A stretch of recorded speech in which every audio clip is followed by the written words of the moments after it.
여러분의 삶의 모든 형편은 베드로가 물 위를 걸었던 것과 같은 주님의 믿음의 훈련입니다.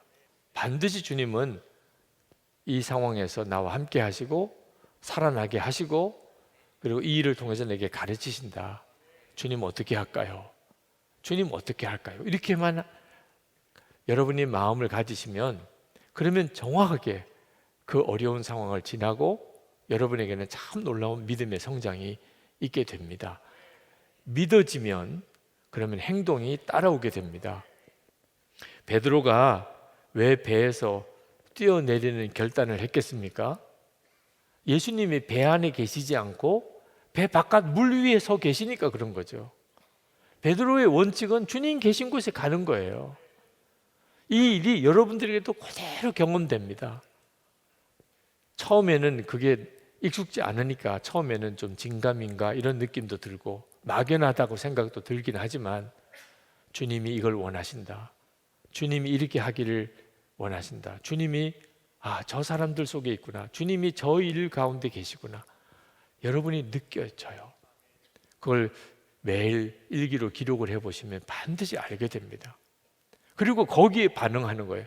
물 위를 걸었던 것 같은 베드로의 반응을 하는 거예요. 그걸 여러분이 스스로가 주님께 물으세요.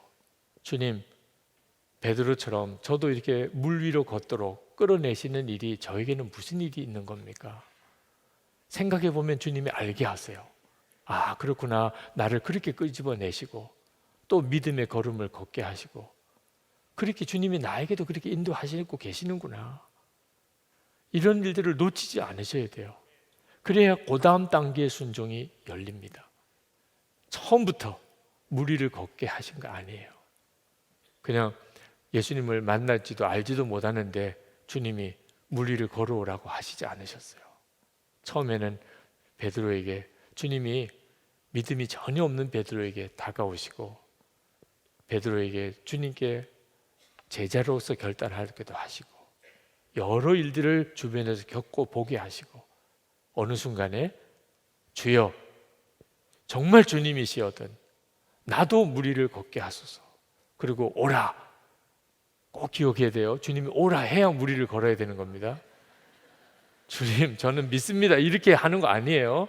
네, 주님이 여러분에게 분명하게 말씀하시고 그게 주님의 뜻이라고 확인이 되면 그러면 그 다음에 남는 건 순종이고 순종은 반드시 주님의 역사를 체험하게 한다는 것입니다.